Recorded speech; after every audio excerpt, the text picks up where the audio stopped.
विविध भारती।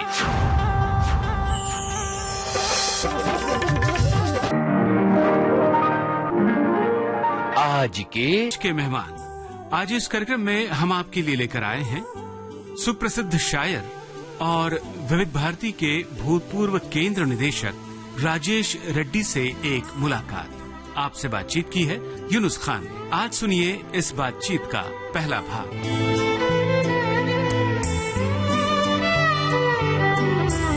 राजेश रेड्डी एक जाने माने शायर, जिनकी गजलों का हर शेर खरा होता है। वो लिखते हैं, शाम को जिस वक्त खाली हाथ घर जाता हूं मैं, मुस्कुरा देते हैं बच्चे और मर जाता हूं मैं। राजेश रेड्डी अपने समय और समाज की आवाज भी बन जाते हैं। जुबान खामोश है, डर बोलते हैं, अब इस बस्ती में खंजर बोलते हैं। राजेश रेड्डी की शायरी में जिंदगी का फलसफा छलक छलक पड़ता है। वो लिखते हैं, ये जो जिंदगी की किताब है, ये किताब भी क्या किताब है, कहीं एक हसीन सा ख्वाब है, कहीं जानलेवा अजाब है। जिंदगी के डर, जिंदगी की उदासी और जुल्मतों को वो अपनी लेखनी में पिरो देते हैं। घर से निकले थे हौसला करके, लौट आए खुदा खुदा करके। जिंदगी की नाकामियां, उदासियां और विडंबनाएं भी राजेश रेड्डी की लेखनी में नजर आती हैं। जिंदगी तूने लहू लेके दिया कुछ भी नहीं, तेरे दामन में मेरे वास्ते क्या कुछ भी नहीं। राजेश रेड्डी वो शायर हैं जिन्होंने बड़ी ही मशहूर गजल लिखी, जिसे पंकज उधास ने गाया, यहाँ हर शख्स हर पल हादसा होने से डरता है, खिलौना है जो मिट्टी का फना होने से डरता है। कई वर्षों तक राजेश रेड्डी विविध भारती के हेड रहे। उन्होंने विविध भारती को नई ऊंचाइयों तक पहुंचाया। जाने माने शायर और विविध भारती के हमारे पुराने साथी राजेश रेड्डी विविध भारती के स्टूडियो में मौजूद हैं और मैं उनका बहुत बहुत स्वागत कर रहा हूं। बहुत बहुत शुक्रिया यूनुस और विविध भारती पूरे परिवार को। इस पूरे परिवार से बरसों बाद, 13-14 साल बाद एक मुलाकात हो रही है। बहुत अच्छा लग रहा है और विविध भारती के श्रोताओं से भी इस बहाने मिलना होगा। बहुत बहुत शुक्रिया यूनुस, विविध भारती परिवार को। मुझे ऐसा लग रहा है जैसे अभी वो जमाना लौट आया जब आप विविध भारती के मुखिया हुआ करते थे और ढेर सारे काम हम लोग मिलकर एक साथ किया करते थे। जो वो बहुत प्यारा जमाना था और एकदम तुमसे मिलके और विविध भारती में आने के बाद वो जमाना फिर एकदम तरोताजा हो गया और वो ऊर्जा, वो उत्साह, वो उमंग और श्रोताओं के साथ वो लगाव एकदम आंखों के सामने आ गया। जी, खुश हुआ जी। क्या बात है। अच्छा, आकाशवाणी अब अपने 90 बरस की यात्रा की तरफ अग्रसर है। एक बहुत बड़ा सांस्कृतिक सामाजिक योगदान रहा है, चेतना का योगदान रहा है आकाशवाणी का। तो 90 बरस की इस यात्रा के बारे में जानकर आपकी क्या कैफियत है और आप क्या कहना चाहते हैं? इस यात्रा का तो कोई भारत में खास तौर से पूरे भारत को सांस्कृतिक रूप से और भाषा के तौर पर जोड़े रखने का इससे अच्छा माध्यम, क्योंकि बाकी जो संचार माध्यम है उनमें भाषा, अखबार की बात करें या किताबों की बात करें, टीवी तो खैर बहुत बाद में आया, तो ये आकाशवाणी था जो देश के कोने कोने में, चाहे वो पहाड़ हो, चाहे वो मैदान हो, गांव हो, बसा हुआ शहर हो, सब जगह अगर पहुंचती तो आकाशवाणी की ही थी। और एक से दूसरे से जोड़ने का जो काम आकाशवाणी ने किया, उसकी कल्पना ही नहीं की जा सकती कि कितने अच्छे ढंग से काम हुआ और हो रहा है। बिल्कुल। अपने बचपन की तरफ अगर लौटें तो रेडियो को आप किस तरह से अपने बचपन में देखते हैं? किस तरह से प्लेस्ड था रेडियो और कितनी सुनहरी यादें आकाशवाणी से जुड़ी हैं? यूनुस, कमाल की बात यह है कि अब सारा बचपन जो है वो उस जमाने में और आज के जमाने में तो सोशल मीडिया और जाने क्या कुछ हो गया है। हम लोगों का बचपन रेडियो सुनकर ही बढ़ा। उसमें जो कुछ भी संस्कार आए, सुनने के भी, सीखने के भी, बोलने के भी, समझने के भी, ये सब संस्कार आकाशवाणी ने दिए। और जिसको सुनते सुनते कि ये आवाजें कानों को इतनी अच्छी लगती है, फिर फिल्म म्यूजिक की तो मैं बाद में बात करूंगा, जिनको हम सुनते थे, चाहे रेडियो ड्रामा हो, अनाउंसर उस वक्त जो है वो पूरे शहर में सुपरस्टार हुआ करते थे। उनकी आवाज सुना, अनाउंसर, न्यूज रीडर्स, ये सब जो है। तो अगर किसी से कहा जाए कि आप रेडियो में काम करते हैं, अच्छा अनाउंसर है आप, ये अनाउंसर का वो दर्जा था मतलब, और वो पॉपुलैरिटी थी। तो मतलब आप स्टेशन डायरेक्टर हो तो कोई मतलब ही नहीं है, हाँ। तो जानता ही नहीं आपको जी। लेकिन अगर अनाउंसर है आप, अच्छा, तो ये मतलब बड़ी पहचान हुआ करती थी कि आप रेडियो में अनाउंसर है। फिर रेडियो सिंगर होना, जी। रेडियो आर्टिस्ट होना, ये बड़ी बातें थी। तो हम जब बचपन में सुना करते थे, तो जयपुर में मेरा सारा बचपन बीता, तो ये सब हुआ। और फिर उसी केंद्र को सुनते सुनते युवाणी इन दिनों शुरू हुआ था। जी जी। तो जयपुर के जो पहले युवाणी वाला बैच था, उसमें हमें सौभाग्य मिला कि हम पार्टिसिपेंट के तौर पर एक कवि के रूप में, एक ड्रामा आर्टिस्ट के रूप में ऑडिशन दिया, क्लियर हुए और फिर उसका हिस्सा बने। तो वही युवाणी कार्यक्रम जिसकी शुरुआत ही हम कलाकार थे, पार्टिसिपेंट थे, फिर उसी को हमने एज ए प्रोग्राम एग्जीक्यूटिव उसको प्रोग्राम को संभाला आकाशवाणी ज्वाइन करने के बाद। और फिर जो मैं दूसरी बात कहना चाह रहा हूँ ये, हाँ। कि आज मैं विविध भारती में बैठ के ये बात बड़े गर्व से कहना चाह रहा हूँ कि बचपन में फिल्म म्यूजिक, और उस जमाने का फिल्म म्यूजिक तो कहना ही क्या जी। तो जिनको जिस चैनल को सुन के वो संगीत सरिता, वो सारे कार्यक्रम और बड़ी बड़ी आवाजें, बड़े बड़े संगीतकार, फिल्म म्यूजिक, तो जिनको सुन के हम लोग बड़े हुए, विविध भारती चैनल को, मैं कभी कल्पना नहीं कर सकता था कि मैं उसी चैनल में आऊंगा जी, और न सिर्फ आऊंगा बल्कि हेड करेंगे उसका कार्यक्रम का, मतलब मुझे संचालन करने का मौका मिलेगा, उसको निर्धारित करने का मुझे मौका मिलेगा, प्लान करने का मौका मिलेगा, और पूरे चैनल को मैं अपने ढंग से चला पाऊंगा, देख पाऊंगा। तो ये मेरा सौभाग्य था कि जिस चैनल को सुनते सुनते मैं बड़ा हुआ, वाह वाह वाह, उसी चैनल से मैं रिटायर हुआ, और अच्छे ढंग से रिटायर हुआ कि मेरी एक अच्छी टीम थी, जिसमें यूनुस, एक से एक टेबल में क्या नाम लूं, और पूरी अच्छी टीम, और उनकी वजह से हम अच्छे अच्छे प्रोग्राम शुरू कर सके, चला सके, और आज भी वो चैनल बहुत पॉपुलर है दुनिया भर का। क्या बात है। मुझे याद आता है आपके साथ काम करने का वो पूरा दौर। कितनी प्यारी आपने बात कही है। युवाणी से आपकी शुरुआत हुई और जयपुर के पहले युवाणी के बैच में आप रहे हैं। न जाने कितने लोगों की यादें ताजा हो गई होंगी। मेरी अपनी खुद की याद इसलिए ताजा हो गई कि मैंने भी अपनी रेडियो की शुरुआत युवाणी से ही की है, तो वो जो जहन में युवाणी की सिग्नेचर ट्यून बजने लगी जिस तरह की वो होती थी। पर क्या ये रेडियो तक का रास्ता आसान था, या वो रास्ता बहुत सारे डिबेट्स और कल्चरल एक्टिविटीज से होता हुआ पहुंचा है?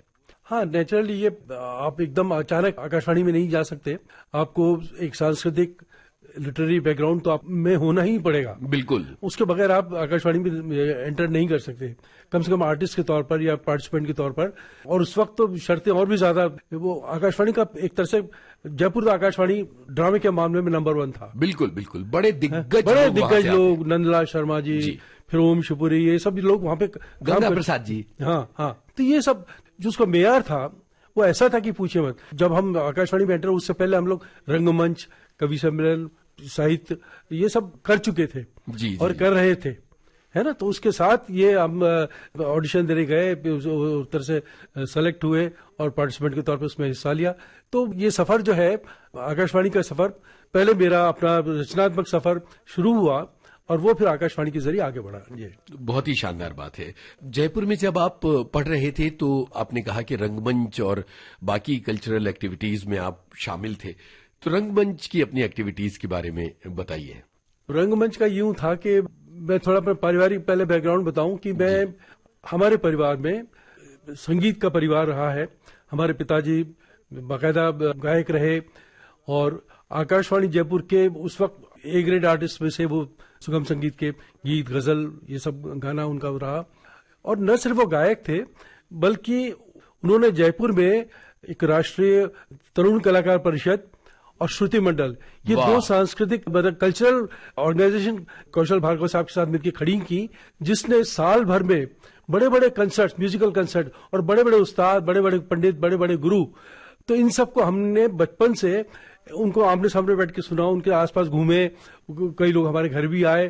तो वो माहौल जो था बचपन का, वो सांस्कृतिक माहौल हमें बचपन से मिला। हम यहाँ एक पल के लिए रुकना चाहता हूँ कि जिस किसी को भी आपके बारे में बताएं तो लोग सोचते हैं कि आपका ताल्लुक तो कहीं आंध्रा से होना चाहिए, तो जयपुर से होते हुए लोगों को थोड़ा ताज्जुब होता है। इसके बारे में बिल्कुल सही है, वो नाम से भी बिल्कुल है कि, और ये सही है कि हम लोग मूल रूप से आंध्रा, तो आंध्रा उससे पहले हमारे पिताजी माताजी वहां से निकल चुके थे नागपुर, और नागपुर के बाद एक पूरा डिपार्टमेंट पिताजी के सेक्शन का वो जयपुर शिफ्ट हुआ, तो पिताजी जयपुर शिफ्ट हुए।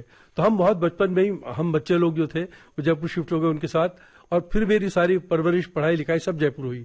तो ये है आंध्रा और जयपुर का सेतु। बिल्कुल, ये मुझे लगा कि ये जरूर इस बात के बारे में बात कर लेनी चाहिए। तो गुलाबी नगरी एक तरह से आपके बनने का एक बुनियाद का शहर रहा है और आज भी बहुत सशक्त परंपरा रंगमंच और संगीत की जयपुर में रही है। तो आपके जमाने में वो कौन से कलाकार थे जो रंगमंच में बहुत जबरदस्त तरीके से सक्रिय थे? मुझे लगता है कि ओम शिवपुरी वाला दौर था।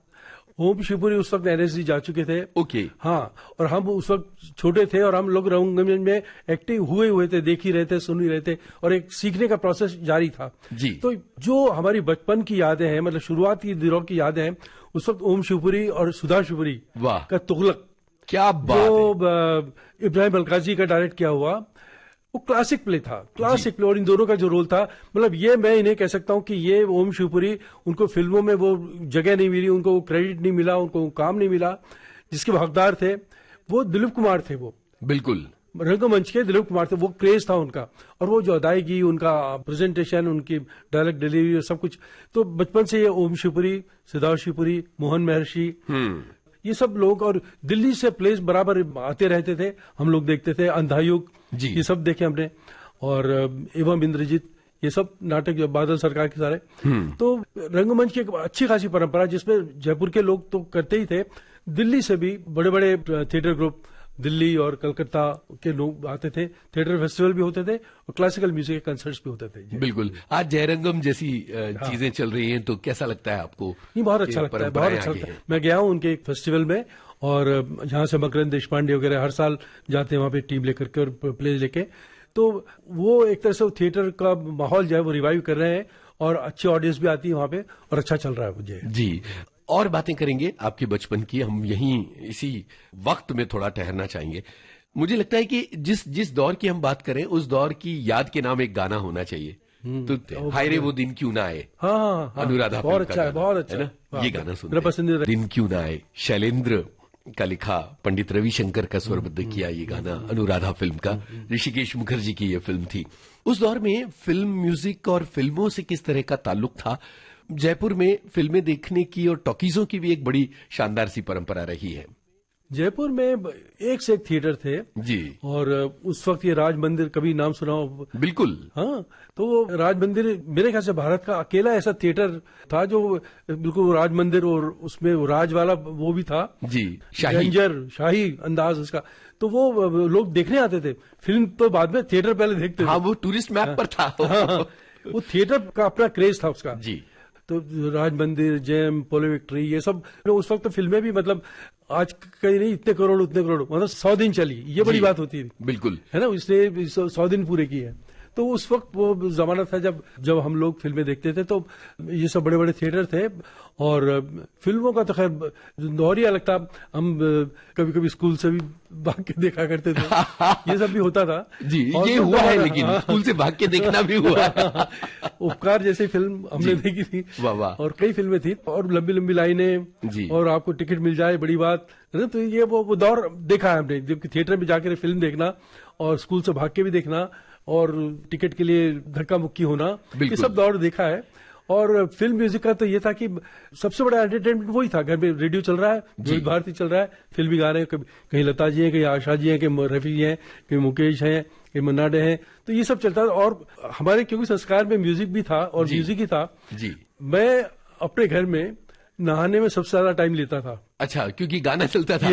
गाना चलता नहीं था जी, मैं गाता रहता, खुद गाते थे। तो वो घर वाले भी बार बार तो मुझे फिल्मी गानों का शौक जी, गुनगुनाने का शौक वो बचपन से था। फिर वो संस्कार में ऐसा है कि फिर उस पर धुनें भी बनाने लगा और बाकायदा परफॉर्म भी करने लगा। वो एक अलग दौर, फिल्मी गानों का ये असर फिल्म म्यूजिक का मेरी जिंदगी बहुत पड़ा रहा। क्या बात है।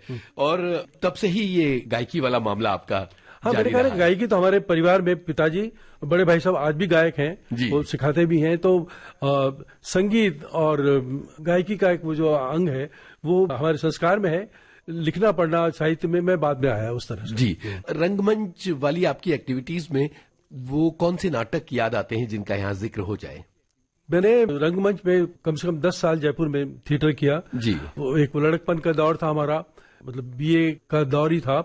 हम उम्र लोगों ने हमने एक टीम बनाई और मैंने उसका नाम दिया ग्रुप का विकल्प, जी, वो अभी भी चल रहा है। वो मेरा जो दोस्त है वो चला रहा है, हरि नारायण उसका नाम है। तो हम 4 लोगों ने मिलकर एक विकल्प नाम की संस्था बनाई और उसके साथ मैं लिखता था और डायरेक्ट करता था। वाह वाह। और एक आध कभी कभी छोटा मोटा रोल की जरूरत पड़ी तो कर लिया। तो उससे हमने एकांकी से शुरुआत की और उस वक्त मैं ज्यादातर राजनीतिक व्यंग और पॉलिटिकल सटायर और ह्यूमर, यही मेरा विषय रहा, तो उस पर ज्यादा काम हुआ और उस तरह के नाटक मैंने लिखे भी। नाम से ही समझ जाओगे कि होशियार समाजवाद आ रहा है, वाह वाह, नेता कुर्सी प्रसाद सिंह, क्या बात है। और एक नाटक जिसको बहुत ज्यादा, जिसके हमने शोज किए, भूमिका, जिसको उत्तर प्रदेश संगीत नाटक अकेडमी का ड्रामा कंपटीशन में बेस्ट ड्रामा का अवार्ड भी मिला। और एक नाटक मराठी, क्योंकि हम जिस कॉलोनी में रहते थे तो वो बहुभाषी कॉलोनी थी, मतलब एक छोटा भारत था वो। हाँ हाँ हाँ हाँ। उसमें गुजराती, मराठी, सिंधी, पंजाबी, सिख, मुस्लिम सब, मतलब कोई भेदभाव ही नहीं था। मतलब आज इस घर में घुस गए, कल उस घर में घुस गए, सब मिलजुल के खेल रहे हैं। होली हो, ईद हो और गणेशोत्सव हो। तो गणेशोत्सव यहाँ के बाद कई लोगों को पता लगता है गणेशोत्सव क्या है, ये हमने जयपुर में देख चुके हैं। वाह वाह। तो उनकी एक्टिविटीज में शामिल होना, सब कुछ करना, तो मराठी लोगों के साथ उठना बैठना बचपन से रहा। तो मराठी नाटकों का मैंने अनुवाद भी किया। गजब।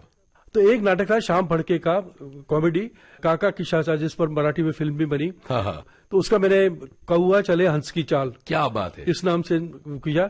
और वो जयपुर का पहला नाटक था जो टिकटेड हाउसफुल रहा। वाह। रविंद्र मंच पर टिकटेड हाउसफुल, वो पहला नाटक था जो विकल्प ने किया, हमने किया और खूब पसंद किया और उसके बहुत शोज हुए। हम जब असरानी साहब के बारे में सुनते हैं तो वो भी काफी रंगमंच पर सक्रिय थे और जयपुर में थे, जयपुर की एक बड़ी शख्सियत रहे। कभी उनसे आमना सामना हुआ उस दौर में? नहीं, मेरा ये रहा कि वो असरानी साहब से बहुत अरसे बाद एक किसी फंक्शन में यहाँ पे मिलना हुआ। अच्छा। लेकिन उस दौरान में नहीं, वो जयपुर से जा चुके थे उस दौर में जब आप तो वो तो हमसे काफी से तो, लेकिन उनकी एमा रोड से 5 बत्ती के पास में ही सब बताते थे कि ये असरानी साहब के भाई की दुकान है जी। वो उनकी एक कपड़ों की दुकान थी। बिल्कुल।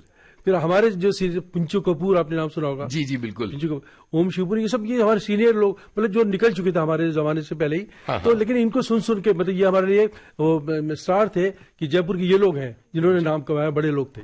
क्या प्यारी बात है।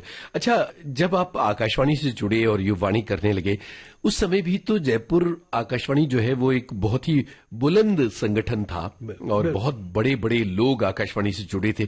किन हस्तियों के सानिध्य में सीखने को मिला आपको? बहुत बड़े नाम थे और बहुत, जयपुर मैंने कहा ना, जब नाटक में तो नंबर 1 हुआ करता था। हवा महल में मैक्सिमम उसके प्लेस हुआ करते थे और उसके अलावा वहां पे जो आधा घंटे के या 1 घंटे के नाटक हुआ करते थे वो कमाल थे। मतलब उसमें नंदलाल शर्मा, आपने नाम सुना होगा? बिल्कुल। गणपत लाल डांगी, हाँ। जिनका हवा महल में आज भी हवा महल में उनके नाटक ब्रॉडकास्ट होते हैं। रंजना चौधरी, तो ये एक से एक नाम थे और एक से एक आर्टिस्ट थे और जिनके प्लेस लोग बहुत पसंद करते और इंतजार करते थे ये। जी। और आकाशवाणी जयपुर जो है वो जयपुर अजमेर था तब भी। हाँ, क्योंकि अजमेर इंडिपेंडेंट स्टेशन नहीं था जी, वो सिर्फ रिले सेंटर था, तो जयपुर अजमेर ही बोला जाता था उसको।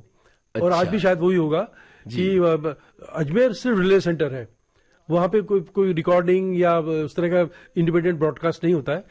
अजमेर को लिंक किया हुआ है ये है जी। तो आकाशवाणी में नौकरी का रास्ता किस तरह से खुला? हाँ, मैं उस वक्त, एक और पहलू भी था मेरा कि मैं एमए मैंने किया था जी। और मैं उस वक्त ये राजस्थान पत्रिका, बहुत ही मशहूर हिंदुस्तान का, उस वक्त राजस्थान का नंबर 1 अखबार था हिंदी का, और उसका एक संडे एडिशन शुरू हुआ था जी। वो राजस्थान में पहली बार ही हुआ था, पता नहीं दिल्ली और जगह होगा। उसका नाम ही इतवारी पत्रिका था, हर इतवार को आता था और उसका नाम रखा था इतवारी पत्रिका। कर्पूर चंद कुलिश साहब राजस्थान पत्रिका के मालिक भी थे और बड़े पत्रकार थे, तो उन्होंने शुरू किया था। उसमें उन्होंने श्री गोपाल पुरोहित उसके संपादक थे और मैं उनके साथ सहायक संपादक के तौर पर लगा। 3 साल मैंने वहां काम किया और वो हर इतवार उसमें कॉलम भी लिखता था, इंटरव्यू भी करता था, ये सब होता रहा। उसी दौरान ये आकाशवाणी की ये वैकेंसी निकली थी यूपीएससी की, तो मैंने भी अप्लाई कर दिया और संयोग से सेलेक्ट हुआ, यूपीएससी में इंटरव्यू दिया, सब हो गया और पहली पोस्टिंग मेरी आई जलंधर।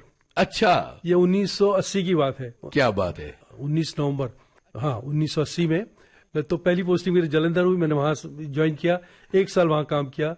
तो वहां तब पता चला था कि ये वो स्टेशन है जहां जगजीत सिंह गाया करते थे? हाँ हाँ हाँ, बिल्कुल बिल्कुल सब। और जगजीत सिंह, सुदर्शन फाकिर जी, इन लोगों के नाम से वो ऐतिहासिक स्टेशन है जालंधर। और वहाँ पे पंजाबी के बड़े बड़े लोग थे, मतलब बिल्कुल। पंजाबी राइटर्स, सोहन सिंह मीशा जी, और मतलब ऐसे नाम जो बाद में साहित्य अकेडमी अवार्ड जिनको मिला, सुरजीत पातर, ये सब लोग वहाँ पे मतलब एक्टिव लोग थे, पार्टिसिपेंट के तौर पर आते थे। सुरजीत पातर लुधियाना से, सब कुछ। तो जालंधर भी उस वक्त पंजाब का जयपुर था एक तरह से, बिल्कुल पंजाब का जयपुर था वो।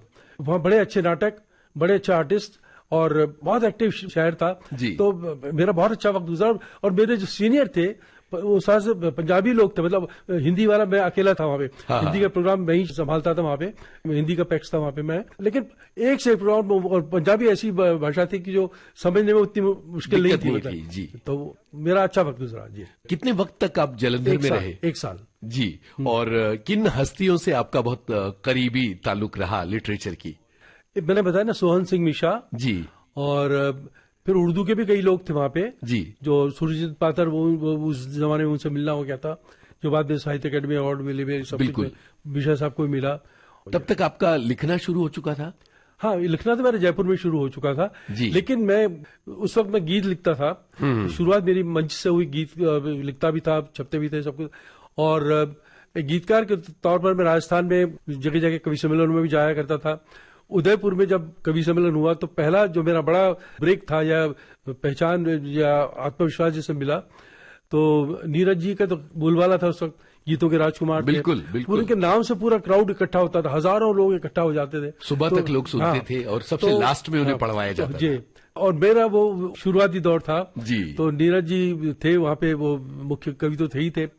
तो मैंने जब वो गीत पढ़ा अपना, तो ये नीरज जी ने आशीर्वाद देने का उनका तरीका था, उन्होंने बहुत प्यार दिया, पहचान, और अपने गले की माला मेरे गले में जब मैं पढ़ रहा हूँ तभी आके डाल दी। अरे तो ये एक आशीर्वाद था जो मुझे क्या मिला। बात है। क्या वो गीत याद है आपको? हाँ, जो वो मेरे काफी पढ़ा इधर उधर। जी, तरन्नुम में सुनाऊं? जरूर सर, जरूर, बिल्कुल, स्वागत है। जिंदगी की बस्ती में मुश्किलों का मेला है, वाह। जिंदगी की बस्ती में मुश्किलों का मेला है, आदमी अकेला था, आदमी अकेला है। क्या बात है। जिंदगी की बस्ती में मुश्किलों का मेला है। और ये नवगीत का शुरू हुआ था, तो ये अंत तक बात क्या करे कोई हाफती हवाओं से, हाफती हवाओं से, क्या बात है। बात क्या करे कोई हाफती हवाओं से,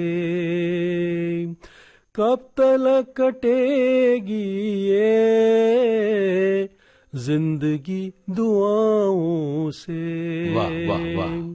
कब तलक कटेगी ये जिंदगी दुआओं से, दर्द के समंदर में कामना ने ठेला है, कामना ने ठेला है, क्या बात, सुंदर प्रयोग है। दर्द के समंदर में कामना ने ठेला है, आदमी अकेला था,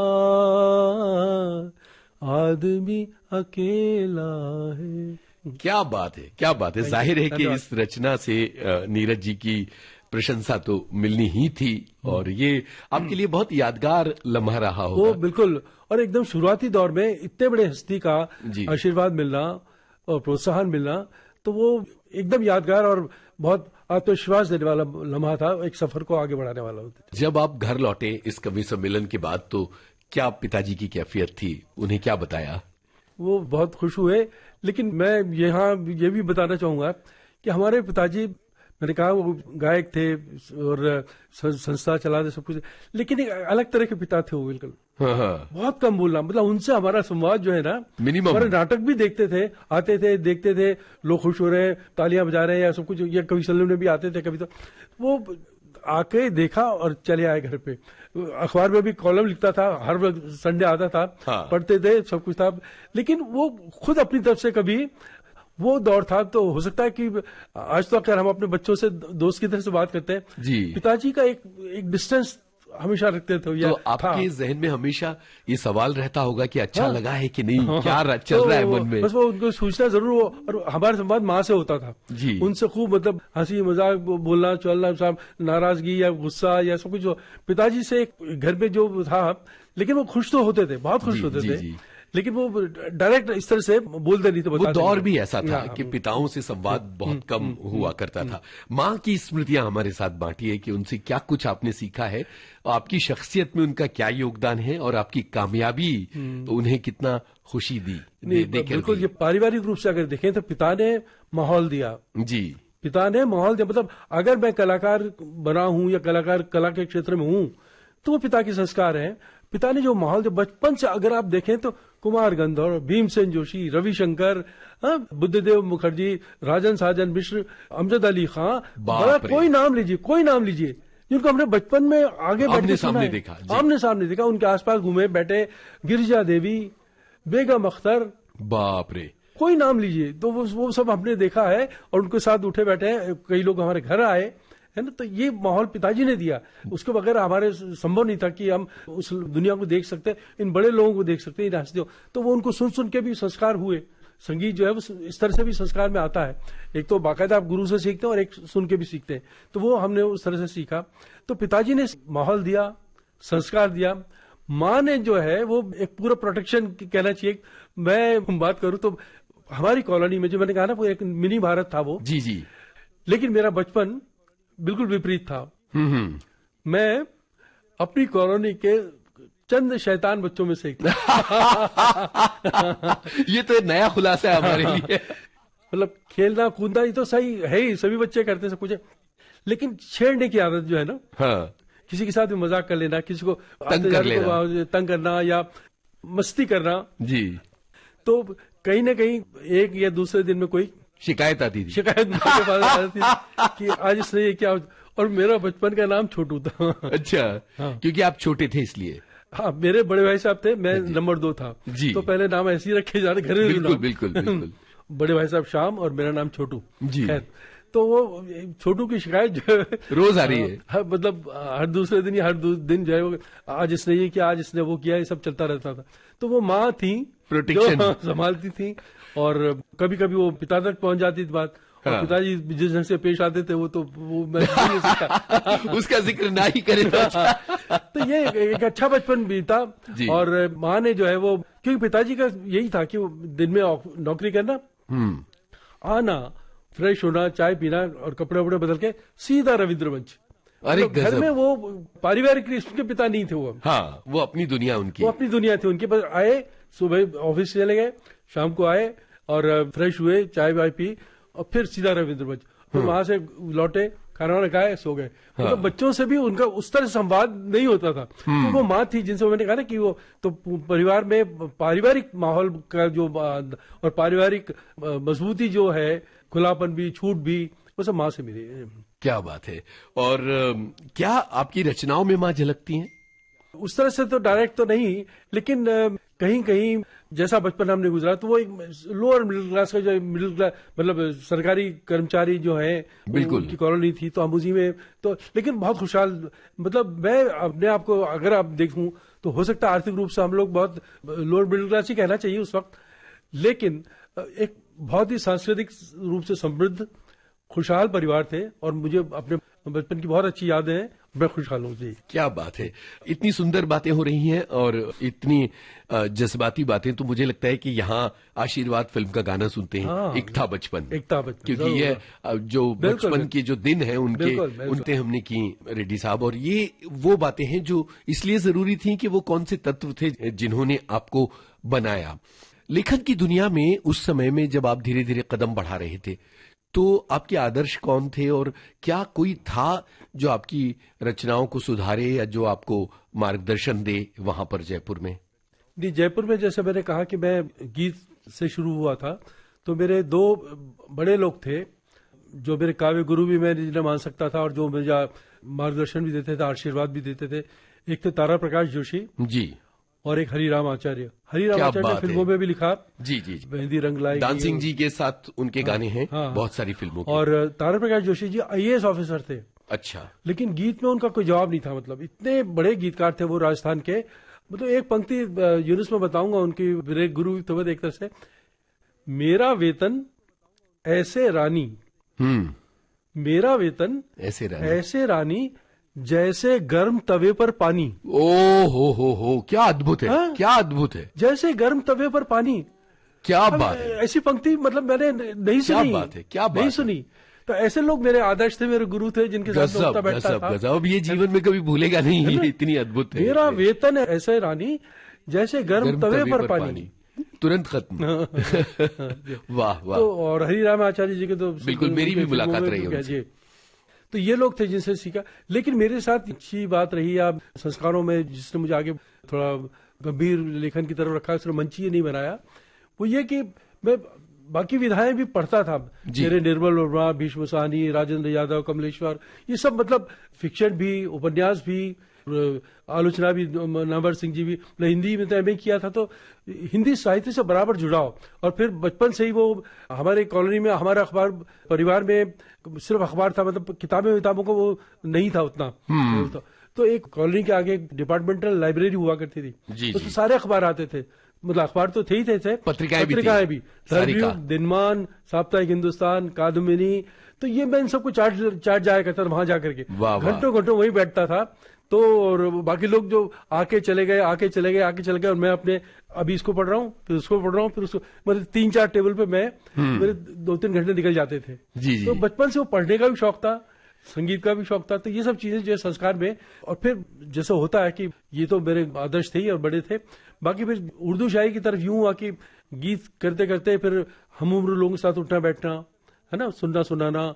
और फिर मुशायरे भी वहां हुआ करते थे जयपुर में, तो बड़े बड़े मुशायरों को सुनना। तो हम उम्र लोगों की टोली में यंग शायर भी थे जिनके साथ उठते बैठते थे। तो जब मुशायरे सुने और उसमें जो शेर का जो 2 मिसरों में, 2 पंक्तियों में जो सारी बात कह देने का जो जादू वो मुशायरों में देखा, तो फिर वो उस विधा ने मुझे आकर्षित किया। मैं उस तरफ झुका और फिर गजलें कहने लगा। अमरूर लोगों को, हमारे जो साथ में थे अरशद अब्दुल हमीद, इनाम शरर, मजाज साहब, तो ये सब लोग सुनते थे, वो सराहते थे और कि ये अच्छा है। और फिर मैंने बाकायदा गजल के लिए उर्दू स्क्रिप्ट सीखी। मौलवी साहब आते थे, मुझे पढ़ाते थे, सिखाते थे।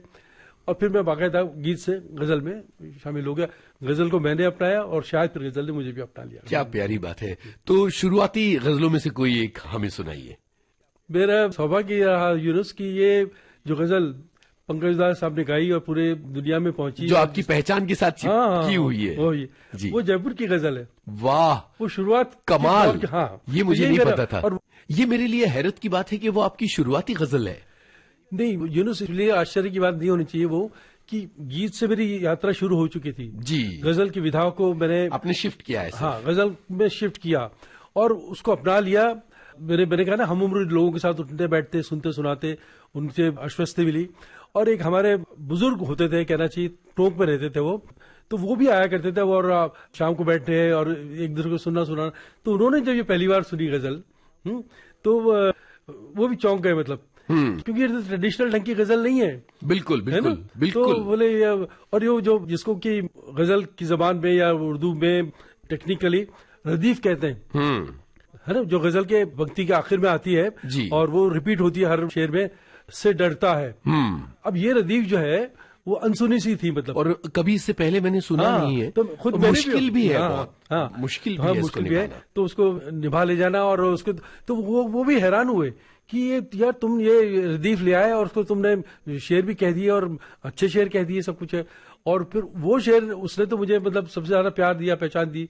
तो वो गजल मैं अगर कहें तो जरूर सर, अरे स्वागत है। बिल्कुल। जो पंकज जी ने गाई उसकी धुन अलग है, आपकी धुन अलग है। जो मैं सुनाता हूँ और जिसने मुझे मुशायरों में पहचान दी वो ये गजल। स्वागत है। यहाँ हर शख्स हर पल हादसा होने से डरता है। यहाँ हर शख्स हर पल हादसा होने से डरता है, खिलौना है जो मिट्टी का फना होने से डरता है, खिलौना है जो मिट्टी का फना होने से डरता है, यहाँ हर और ये खास शेर है वो। स्वागत है।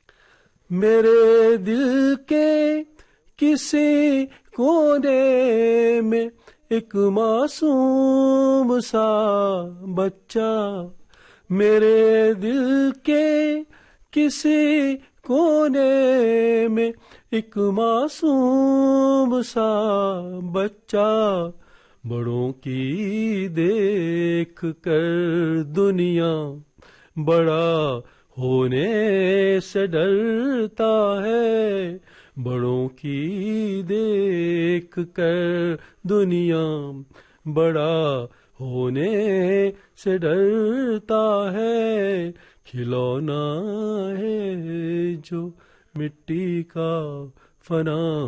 यूनुस, इसकी एक शेर और सुनाता हूँ। जरूर सर। ये बच्चे वाला जो शेर है उसको सबसे ज्यादा प्यार मिला जी। ये शेर भी उतना ही सच्चा है। बिल्कुल। हम देखते हैं कि हर जिंदगी में हर इंसान की कभी न कभी वो पल आता है कि वो ऊपर वाले से पनाह मांगता है। बिल्कुल। बहुत हो गया, अब नहीं, अब नहीं, बहुत हो गया, है ना। ये आता है सबके साथ। अरबपति खरबपति भी खुदकुशी करते हैं, उनके पास क्या नहीं होता जी, लेकिन वो जिंदगी ऐसे मोड़ पे ले आते कि वो बस बहुत हो गया। लेकिन जब ऐसा पल आता है तो आप कहते हैं जब ये जिंदगी की तो फिर हमारे क्या रिएक्शन होते हैं। वाह। और कोरोना में तो हमने देखा ही कैसे जान बचाते फिर रहे थे हम लोग। तो ये शेर है जो सबका सच है। वाह।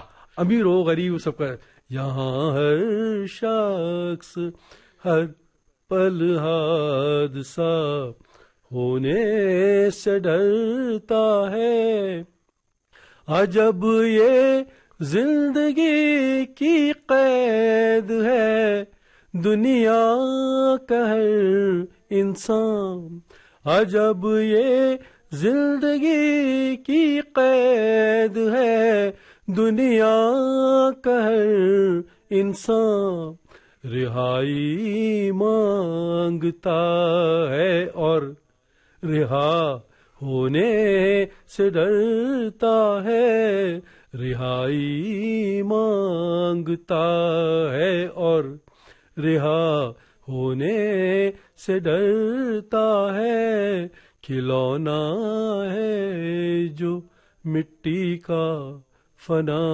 होने से डरता है। क्या बात है सर, हम बहुत खुश नसीब है कि विविध भारती के स्टूडियो में आप मौजूद हैं और आपसे ये सुन रहे हैं। मेरी खुशनुदी, थैंक यू। ये अद्भुत गजल है और हजारों बार तो हमने पंकज जी की आवाज में सुनी होगी, पर जब आपके साथ काम करते थे तब तो हिम्मत नहीं होती थी ये कहने की कि आपसे ये गजल सुननी है। आज ये मौका आया है, बहुत अच्छा लगा। ये बहुत ही अनमोल पल है। रेडियो की तरफ वापस लौटते हैं और जालंधर में 1 साल बिताने के बाद आप कहाँ गए? उसके बाद मैं अपने होम टाउन जयपुर। जी जी। मेरे साथ ये भी रहा और अभी भी होता है ये कि मैं शुरू से ही होम सिक रहा, मतलब जी जी बिल्कुल। जालंधर मुझे कोई कमी नहीं थी। बहुत अच्छा शहर था, बहुत प्यारे लोग थे, अच्छा खान पान था, अच्छा मौसम था जी, सब कुछ अच्छा था, बहुत अच्छा था। केंद्र भी बहुत अच्छा था, लोग भी अच्छे थे, मैं खुश था, सब भी था। लेकिन एक होम सिकनेस होती कि वो मुझे अपने शहर जाना है वापस, है ना। तो मतलब मैंने रिक्वेस्ट की और वो सुन ली गई, मान ली गई और मैं वापस अपने शहर में आ गया, जयपुर। वाह वाह। तो मैं वहां फिर वापस शायद 5 साल जयपुर रहा। तो ये बहुत ही अनमोल पल रहे होंगे कि जिस स्टेशन में आप बतौर कैजुअल आया करते थे, युवाणी करते थे, वहां आपकी वापसी होती है और अब आप प्रोड्यूसर बनते हैं। और ये भी कमाल थी कि जिस केंद्र में मैं कैजुअल के लिए ऑडिशन देने गया हूँ बिल्कुल बिल्कुल बिल्कुल, वहीं मैं एक प्रोग्राम एग्जीक्यूटिव तौर पे एंटर हो रहा हूँ और ज्वाइनिंग के लिए सब कुछ है जी। तो और क्या टीम थी वो वहां पे, बिल्कुल क्रीम, बड़े लोग, अच्छे लोग, तो उनके साथ मिलना जुलना हुआ और वो एक अलग अनुभव था। और वो जो जयपुर मेरा क्रिएटिव जैसा विविध भारती मेरा बाद में हुआ जी जी, और इसमें मैंने प्रोडक्शन कम किए लेकिन प्रोग्राम में उनकी परिकल्पना, उनको संवारना या उनको इम्प्लीमेंट करना, ये सब मेरा क्रिएटिव जो बेस्ट था जी, वो जयपुर में था। जी जी जी। नाटक लिखना, कंपोज करना, बिल्कुल, प्रोड्यूस करना, इंटरव्यूज करना, वो सब जयपुर हुआ। मतलब वो मेरी जो पूरी जलंधर में मुझे आकाशवाणी की जानकारी सब हुई, सब कुछ हुआ। एक लिमिटेड काम था, हिंदी का कार्यक्रम अधिकारी था, हिंदी का लिमिटेड, उसमें सब कुछ था। जयपुर मेरे लिए पूरा खुला मंच था। बिल्कुल। और फिर आप उस शहर में पले बढ़े थे, पला तो बड़ा आप सब था, जानते थे। और फिर उसने मुझे, मैंने कहा ना कि मेरे क्रिएटिविटी के सारे पहलू उसमें खुले। जी, मेरा लेखक भी खुला, मेरा संगीतकार भी खुला, मेरा प्रोग्राम एग्जीक्यूटिव भी तो था ही था। सब कुछ नाटक लिखे, निर्देशित किए, संगीतबद्ध किए, म्यूजिकल शो पूरा उसमें हुआ। अभी तो नहीं हो रहा है। उस वक्त जयपुर में, और जयपुर के पूरे आकाशवाणी का एक दौर था कि वो आमंत्रित श्रोताओं के सामने कॉन्सर्ट्स होते थे। कॉन्सर्ट होते थे जी। तो उसके लिए भी मतलब तैयार करना, उसके लिए प्लेज लिखना, तैयार करना, गाने लिखना, ये सब जयपुर में हुआ। वाह, क्या बात है। तो उस दौर में कौन से नाटक आपने रेडियो के लिए बनाए, उनको कुछ याद कीजिए थोड़ा सा। उसमें एक महत्वपूर्ण नाटक है, राजेंद्र यादव की कहानी थी टूटना। जी जी। उसका हमने रेडियो नाटक रूपांतर किया। वाह। और उसका प्ले किया और बहुत पसंद किया गया है लोगों के द्वारा। और ये तो हुआ टूटना। एक ज्ञान प्रकाश विवेक की कहानी थी अंधा सूरज, क्या बात है, उसका किया। वाह। और इसके अलावा गीत गोविंद, अरे गजब, ये मेरे लिए सबसे बड़ी बात जो उपलब्धि थी। यूनुस, उसके आश्चर्य की बात यह थी कि गीत गोविंद का आपने ड्रामेटिक नाट्य रूपांतर किया। वो नाट्य रूपांतर तो हिंदी में हुआ, मतलब उसका कैरेक्टर जो राधा कृष्ण सखी ये सब कुछ है।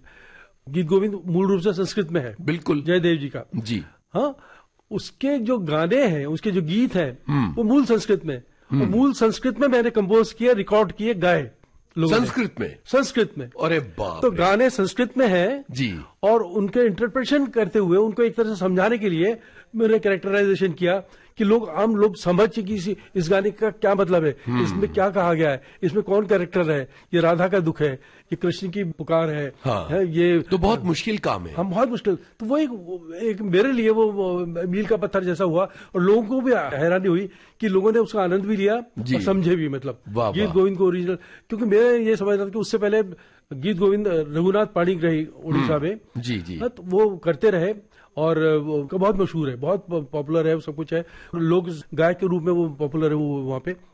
लेकिन मैंने उनका सुना है और वो तो कमाल है, मतलब वो भी।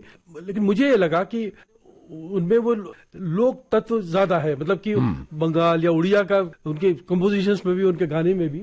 तो मैंने उसको बाकायदा एक, क्योंकि फिल्म का तो था ही था, तो सुगम संगीत के तौर पर मैंने उसको कंपोज किया। और गाने वाले भी बहुत अच्छे थे। तो उस तरह से वो एक लोगों को लगे कि ये गाना है। क्या बात है, ये तो बहुत मुश्किल है। तो वो गाने के तौर पर वो हुआ और लोगों ने सुना और पसंद किया। वाह वाह वाह। तो ये पूरा जयपुर का दौर था। अभिज्ञान शाकुंतल जी, कालिदास का, तो वो मैंने रेडियो एडेप्टेशन किया।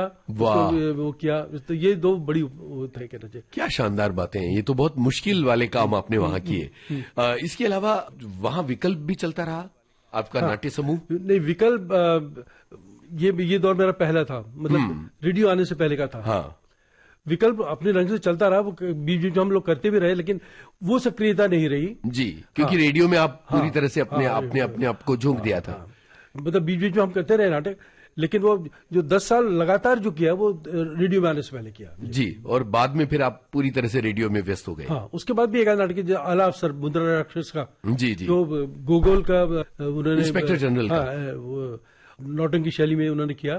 तो उसका भी मैंने कंपोजिशन भी किया, डायरेक्शन भी किया और वो भी किया। तो संगीत जो है वो एक तो घर से मिला था, लेकिन ये एक लगातार चलता रहा कि कंपोजिशंस भी करनी है आपको लगातार।